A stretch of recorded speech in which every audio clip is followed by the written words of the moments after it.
ವಿಶೇಷ ಕಾರ್ಯಕ್ರಮಕ್ಕೆ ಸ್ವಾಗತ. ನಾನು ಭಾವನಾ. ನಲ್ಲಿ ನಿನ್ನ ಕೆನ್ನಿಸುತ್ತ ಜೇನಿಗೇನು ಕೆಲಸ ಅಂತ ಹುಡುಗ ತುಂಟತನದಿಂದ ಹಾಡ್ತಾನೆ. ತನುವು ನಿನ್ನದು ಮನುವು ನಿನ್ನದು ಎನ್ನ ಜೀವನ ಧನವು ನಿನ್ನದು ಅಂತ ಹುಡುಗಿ ಮುಗ್ಧವಾಗಿ ತನ್ನ ಪ್ರೇಮ ನಿವೇದನೆ ಮಾಡ್ಕೊಳ್ತಾಳೆ.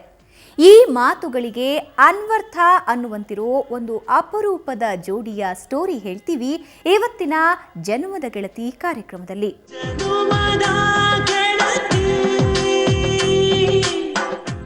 ಆತ ಕಾಲೇಜಿನ ತುಂಟ ಹುಡುಗ, ಆಕೆ ಏನೂ ಅರಿಯದ ಮುಗ್ಧ ಹುಡುಗಿ.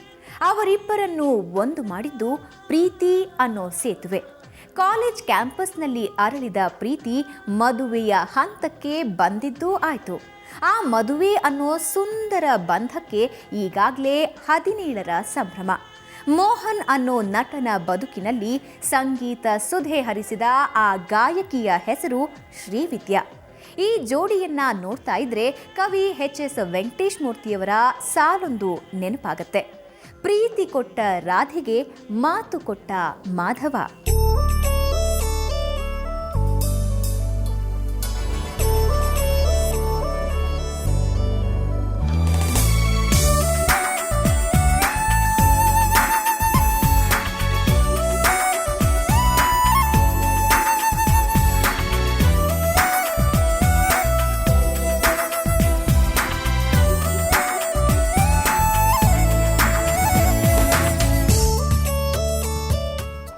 ಫಸ್ಟ್ ಗಾಡಿ ನಂದು ಹೀರೋ ಪುಕ್ ನಮ್ಮಪ್ಪ ಕೊಡಿಸಿದ್ರು. ಅದರಲ್ಲಿ ನಾನು ಗಾಡೀಲಿ ಕಾಲೇಜ್ಗೆ ಹೋಗ್ತಾಯಿದ್ದೆ. ನಾಗಸಂದ್ರ ಸರ್ಕಲಲ್ಲಿ ಹುಡುಗಿ ನಿಂತಿದ್ಲು. ಸರಿ, ಯಾವುದು ಬ್ಲ್ಯಾಕ್ ಡ್ರೆಸ್ಸು ಫ್ರಾಕ್, ಅವಾಗೆಲ್ಲ ಸ್ಕರ್ಟ್ ಅಂತ ಇರಲ್ಲ, ಫ್ರಾಕ್ ಅನ್ನೋರು ಹಾಕೊಂಡು ನಿಂತಿದ್ಲು. ಇದು ಯಾವುದೋ ಎಂಟಿ ಮೆಟೀರಿಯಲ್ ಅಲ್ಲ. ನಾನು ನೋಡಿದಾಗಲೇ ಅದು ಹೇಳಿದ್ದು, ಲವ್ಗೆ ಇವೆಲ್ಲ ಇದು ಎಂಟಿ ಮೆಟೀರಿಯಲ್ ಅಂತ ನನಗೆ ಹೊಟ್ಟೋದೆ. ಅದು ಆದಮೇಲೆ ಏನು ತಲೆಯಲ್ಲಿ ಇರಲಿಲ್ಲ. ನೋಡ್ರೆ ನನ್ನ ಕಾಲೇಜ್ಗೆ ಬಂದೇಳು. ಅಲ್ಲಿ ನನ್ನ ಜೂನಿಯರು, ಕಾಮರ್ಸ್ ಆರ್ಟ್ಸ್ ಸ್ಟೂಡೆಂಟು, ನಾನು ಸೈನ್ಸ್ ಸ್ಟೂಡೆಂಟು.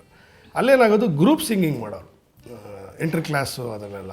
ಸೊ ಇವಳು ಹಾಡಿನಲ್ಲಿ ಬ್ಯುಸಿ ಇರೋಳು, ನಾನು ಇಂಟರ್ ಕ್ಲಾಸ್ ಡ್ರಾಮಲ್ಲಿ ಬ್ಯುಸಿ ಇರ್ತಾಯಿದ್ದೆ. ಹಾಗೆ ಪರಿಚಯ ಆಗಿ ಆಗಿ ಆಗಿ ಆಗಿ ಆಗಿ ಕಡೆಗೆ ಒಂದು ದಿವಸ ಅದು ಲವ್ ಥರ ತಿರ್ಕೊಂಡು ಆಮೇಲೆ ಲವ್ವೇ ಆಯಿತು.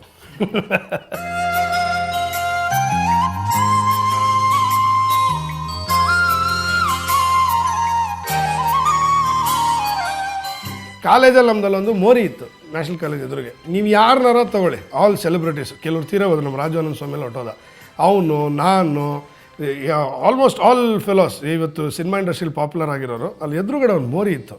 ಮೋರಿ ದಿನ ನಾವು 10 ರೂಪಾಯಿ ಕೊಟ್ಟು ಕ್ಲೀನ್ ಮಾಡಿಸ್ಬಿಟ್ಟು ಮೋರಿಲಿ ಕೂತ್ಕೊತಾ ಇದ್ವಿ ನಾವು ಆ ಕಟ್ಟೆಯಲ್ಲಿ.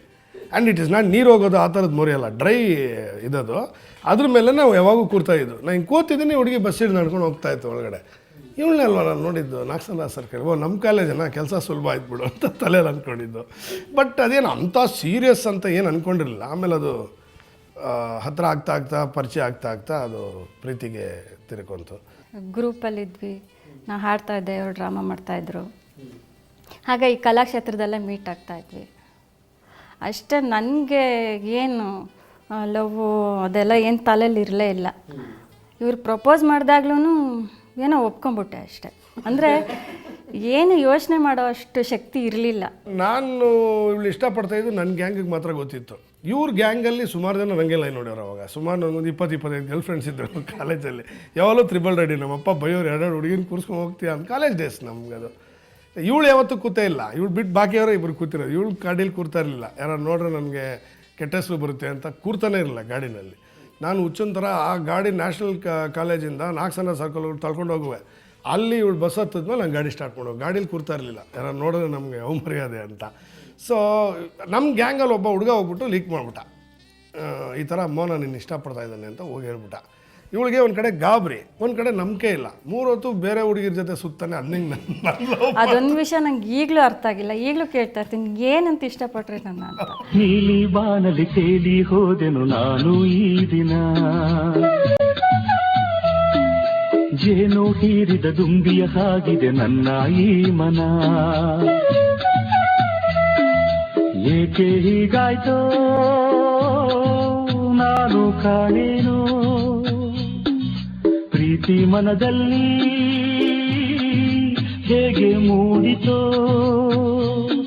ಇವ್ರ ಫ್ರೆಂಡ್ ಅವ್ರ ಅಕ್ಕಂದು ಒಂದು ಮದುವೆ ಇತ್ತು ಧರ್ಮಸ್ಥಳ ಚೌಲ್ಟ್ರಿಲಿ, ಇಲ್ಲಿ ಬುಲ್ ಟೆಂಪಲ್ ರೋಡು. ಅಲ್ಲಿ ಹಿಂಗೆ ಮಾಡಿ ಮೇಲೆ ಕೂತಿದ್ವಿ. ಏನು ಶಂಕರ ಹಿಂಗೆ ಬಂದು ಹೇಳ್ಬಿಟ್ಟ ಅಂತಂದ್ಲು. ನಾನು ಅದು ನಿಜ ಆದರೆ ಏನು ಮಾಡ್ತೀಯಾ ಅಂದೆ. 2 ನಿಮಿಷ ಸೈಲೆಂಟಾಗಿ ಹೋಗ್ಬಿಟ್ಲು, ಏನೂ ಹೇಳಲಿಲ್ಲ. 1 ವರ್ಷ ಆಟ ಆಡ್ಸೋದ್ಲು. ಅದಾದಮೇಲೂ ಕೂಡ ಈಗಲೂ ಹೂಂದಿಲ್ಲ.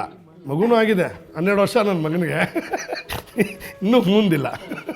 ಅದೇ ನಡೀತು ಒಂಥರ 7 ಇಯರ್ಸ್ ಆ ಜರ್ನಿ ಗೊತ್ತೇ ಆಗಿಲ್ಲ. ಒಪ್ಕೊಂಡ್ಬಿಟ್ರೆ ಏನು, ಒಪ್ಕೊಳ್ದಾದ್ರೆ ಇವ್ರು ಬೇಜಾರು ಮಾಡ್ಕೊಂಡ್ಬಿಡ್ತಾರೇನೋ ಆ ಥರ.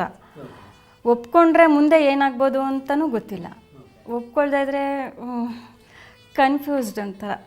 ಕಾಲೇಜಿಗೆ ಹೋಗ್ತಾನೆ ಇರಲಿಲ್ಲ, ತುಂಬ ಚಕ್ಕರ್ ಹೊಡಿತಾ ಇದ್ದೆ. ಆ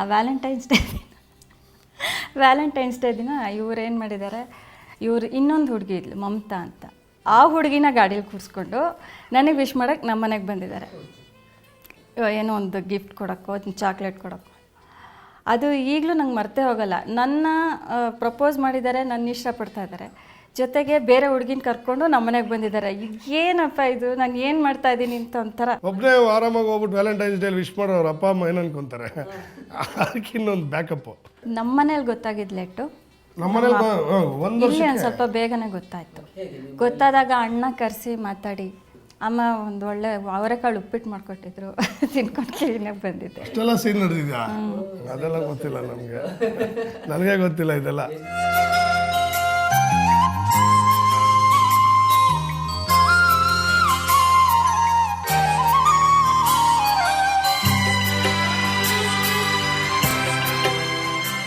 ಅದೇನೋ ಪುಣ್ಯಕ್ಕೆ ಮದುವೆ ಆಗಿ ಬಂದಲೋ ಒಂದು ಸ್ವಲ್ಪ ದಿವಸಕ್ಕೆ ಯಾರಿಗೆ ಸಂಬಳ ಹಂಗೆ ಕುರಿಗಳು ಕೋತಿಗಳು ಅಂತ ಆಗ್ಬಿಟ್ಟು ಒಂದು ಪ್ಲ್ಯಾಟ್ಫಾರ್ಮ್ ರೆಡಿ ಆಗ್ಬಿಡ್ತು. ಡಬ ಇಟ್ಟು ಸಿಕ್ಬಿಡ್ತು.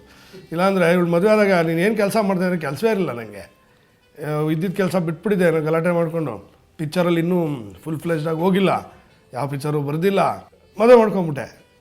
ಆಮೇಲೆ ಎಲ್ಲ ಒಂದೊಂದಾಗಿ ರೆಡಿ ಆಗ್ತಾ ಹೋಯ್ತು. ಏನು ನಮ್ಮಲ್ಲೇನು ಜಾಸ್ತಿ ಗಲಾಟೆ ಮಾಡಿ ಹಂಗೆ ಮಾಡ್ಬಿಟ್ಟ ಅದೆಲ್ಲ ಏನಿಲ್ಲ. ಸಣ್ಣದಾಗಿ ಆಯಿತು. ಲವ್ ಅಂದ ತಕ್ಷಣ ಬರುತ್ತೆ ಅದು. ಬ್ರಾಹ್ಮಣ ಹುಡುಗಿ ಅಂದ ತಕ್ಷಣ ಸ್ವಲ್ಪ ಡೌನ್ ಆಯಿತು. ಆಮೇಲೆ ಹುಡುಗಿ ನೋಡಿ ಅವ್ರ ಮನೆಯವ್ರು ಮೀಟ್ ಮಾಡಿದ್ಮೇಲೆ ಒಳ್ಳೆ ಸೆಲೆಕ್ಷನ್ನೇ ಮಾಡ್ಕೊಂಡಿದ್ದೇನೆ ಅಂತ ಸರಿ ಮಾಡಿದ್ರು. ಭಾಳ ಒಂದು ಎಕ್ಸ್ಟ್ರಾರ್ಡ್ನರಿ ಮ್ಯಾರೇಜ್. ನಮ್ಮ ಹುಡುಗರೆಲ್ಲ ಸೇರಿ ಸೆಟ್ ಹಾಕಿದ್ರು, ನಮ್ಮ ನಾಟಕದ ಹುಡುಗರೆಲ್ಲ ಸೇರಿ. ಆಮೇಲೆ ಒಂದು ದೊಡ್ಡ ಬಟ್ಟೆ ಮಾಡಿದ್ದೆ, ಕ್ಯಾನ್ವಾಸ್ ಬಟ್ಟೆನ ಫ್ರೇಮ್ ಮಾಡಿಸಿಟ್ಟಿದ್ದೆ. ಯಾರೇ ರಿಸೆಪ್ಷನ್ಗೆ ಬಂದರು ನನಗೆ ಅದ್ರ ಮೇಲೆ ಒಂದು ಆಟೋಗ್ರಾಫ್ ಹಾಕಬೇಕು. ಮಕ್ಕಳಿಂದ ಹಿಡಿದು ಮುದುಕರವರೆಗೂ ಅಷ್ಟು ಜನದ ಆಟೋಗ್ರಾಫ್ಸ್ ಇದೆ. ನಾನೊಂದು ಸ್ವಂತ ಮನೆ ಅಂತ ದೊಡ್ಡದಾಗಿ ಮಾಡಿದಾಗ ನನ್ನ ರೂಮ್ ಸೀಲಿಂಗಿಗೆ ಹಾಕೋಬೇಕು ಅನ್ನೋದು ನನಗೆ ಆಸೆ. ಅದು ಡುಮ್ ಡುಮ್ ಡೋಲ್ ರಾಕ್ ಅಂಡ್ ರೋಲ್, ಡುಮ್ ಡುಮ್ ಡೋಲ್ ರಾಕ್ ಅಂಡ್ ರೋಲ್, ಡುಮ್ ಡುಮ್ ಡುಮ್ ಡುಮ್ ಡೋಲ್, ಡುಮ್ ಡುಮ್ ಡುಮ್ ಡುಮ್ ಡೋಲ್, ಡುಮ್ ಡುಮ್ ಡುಮ್ ಡುಮ್ ಡೋಲ್, ಡುಮ್ ಡುಮ್ ಡುಮ್ ಡುಮ್ ಡೋಲ್. ಮೋಹನ್ ಹಾಗೂ ಶ್ರೀವಿದ್ಯಾ ಜೋಡಿಯ ಇನ್ನಷ್ಟು ಇಂಟ್ರೆಸ್ಟಿಂಗ್ ಸ್ಟೋರಿಯನ್ನ ಕೇಳೋಣ ಒಂದು ಪುಟ್ಟ ಬ್ರೇಕ್ ಆದ್ಮೇಲೆ.